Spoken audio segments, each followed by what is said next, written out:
জয় গুরু। বাইবেলে নাকি আছে তিনি লোক উদ্ধারের জন্য পুনরায় আসবেন, গুরুকে শোষণ করে খাবে। শ্রী শ্রী ঠাকুর বলছেন, বাইবেলে নাকি আছে তিনি লোক উদ্ধারের জন্য পুনরায় আসবেন, নতুন নাম দেবেন। সেই নামের ছাপ থাকলে কেউ সহজে কালের কবরে পড়বে না।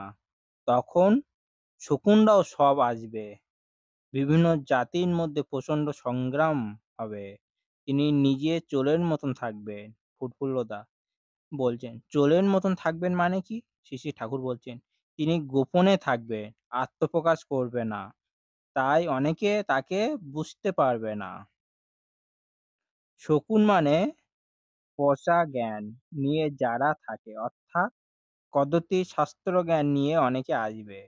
ওই পচা জ্ঞানের মাপকাঠিতে মেপে তারা তারা তাকে বুঝতে পারবে না। শকুনের মানে এও হতে পারে যে শকুনের মতন গুরুকে শোষণ করে খাবে। তার কাজ করার জন্য তারা সেখানে যাবে না। তারা যাবে পেটের খাদ্য সংগ্রহের জন্য। বন্দে পুরুষোত্তমা।